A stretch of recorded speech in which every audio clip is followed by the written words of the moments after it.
Hello friends, तो हमारे आज का टॉपिक है जो एमएससी जूलॉजी 4th सेम के स्टूडेंट के लिए है। टॉपिक का नाम है age determination of fish with the help scales. इसका इंट्रोडक्शन से सिस्टेमेटिक्स टेक्सोनोमी के साथ साथ फिश बायोलॉजी में मछली की एज के बारे में ज्ञान होना महत्वपूर्ण है। एज डिटर्मिनेशन एक एज ओल्ड प्रैक्टिस है। जैसे जैसे फिश बदलती है उसकी एज बढ़ती है। फिशेस की एज डिटर्मिनेशन करने के मुख्य दो मेथड है, जैसे scales method, otolith and bone method. Scales method India में चाको ने 1948, लार्वे ने 1950, पिल्ले ने 1951, दास ने 1959 ने स्केल्स द्वारा फिश एज डिटरमाइन करने की स्केल्स मेथड पर कार्य किया। स्केल्स की प्रकृति व आकार के आधार पर उन्हें निम्न रूप में वर्गीकृत किया गया, जैसे प्लेकोइड स्केल्स यानी डर्मल डेंटाकिल्स, साइक्लोइड स्केल्स यानी स्मूथ एंड सर्कुलर, रोम्बोइड यानी डायमंड शेप्ड, कैटेनोइड स्केल यानी पोस्टीरियर पार्ट कॉम्ब लाइक आदि। जब रासायनिक संरचना के आधार पर स्केल्स निम्न होते हैं: cosmoid having cosmoid, ganoid having ganoid, vasodentine, vitrodentoid having vitrodentoid. Fish की एज डिटर्मिनेशंस के अध्ययन में स्केल्स मेथड सबसे व्यापक रूप से अपनाई गई व स्वीकृत विधि है। ऐसा इसलिए है क्योंकि यह अन्य वैल्यूबल लाइफ हिस्ट्री की जानकारी भी देती है। प्रत्येक स्केल्स का एक फोकस होता है। ये रेखाएं एक वर्ष में धीमी वृद्धि की अवधि को प्रदर्शित करती है और उन्हें फिश की ग्रोथ के रूप में प्रत्येक वर्ष व्यवस्थित रूप से रखा जाता है। इसलिए annually growth line as determinations के लिए स्केल्स पर वर्ष के चिन्ह के रूप में काम करती है। एन्युअली को स्केल्स के अग्रभाग में सबसे अच्छा पढ़ा जा सकता है। वास्तविक एन्युअली ग्रोथ लाइन को असत्य एन्युअली चिन्ह के रूप में होती हैं। कुछ विशेष में ये बाद वाले विभिन्न कारकों के कारण प्रकट हो सकते हैं, जैसे कि पुनर्जीवन समाप्ति या भूखमरी, बीमारी, चोट या तापमान में अस्थायी उतार चढ़ाव के कारण ग्रोथ धीमी हो जाती है। वास्तव में असत्य एन्युलस वास्तविक एन्युलस के समान दिखाई देता है, लेकिन यह पिछले वर्ष के वास्तविक एन्युलस की निकट की स्केल्स पर एक पोजीशन लेता है।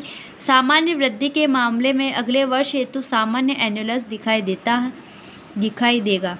एज डिटर्मिनेशन हेतु एन्युअली का यूज़ करते हुए स्केल्स मेथड को कम या ज़्यादा समान तापमान वाले क्षेत्रों में रहने वाली फिशेस की प्रजातियों पर लागू नहीं किया जा सकता है। असामान्य रूप से उच्च तापमान, कम तापमान के कारण सर्दियों में विकसित होने वाले एन्युलस के समान एन्युलस उत्पन्न होते हैं। एन्युली की अधिक संख्या के कारण एडवांस एज की फिशेस के स्केल्स की व्याख्या करना कठिन है। समशीतोष्ण क्षेत्रों में रहने वाली फिशेस की प्रजातियों में स्पष्ट रिंग्स दिखती हैं जो 2 ईयर्स मार्क है।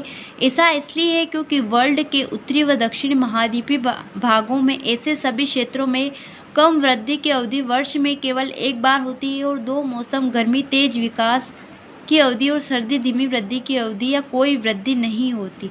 तापमान में तेज अंतर होता है। इस प्रकार एन्युअली के आधार पर एज डिटर्मिनेशन की रीडिंग समशीतोष्ण मछली प्रजातियों हेतु सबसे विश्वसनीय है। ट्रॉपिकल क्षेत्रों में जहां वर्ष भर तापमान लगभग एक समान रहता है, दिन की रोशनी काफ़ी स्थिर रहती है और फिशेस कई बार अंडे देती है। ट्रॉपिकल क्षेत्रों में रहने वाली फिशेस वृद्धि के रिंग्स दर्शाती हैं, जो जरूरी नहीं है कि ये वर्ष के चिन्ह को प्रकट करें। ग्रोथ रिंग्स प्रतिवर्ष एक से अधिक निर्धारित किए जा सकते हैं।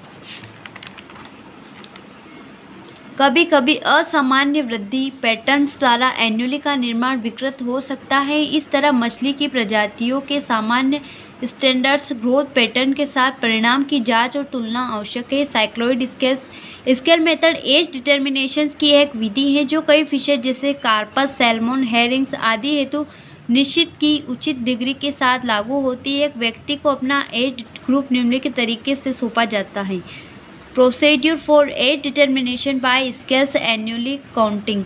एज डिटर्मिनेशन हेतु डोर्सल फिन की उत्पत्ति के ठीक नीचे शरीर के किनारे से लगभग 20 स्केल हटा दिए जाते हैं।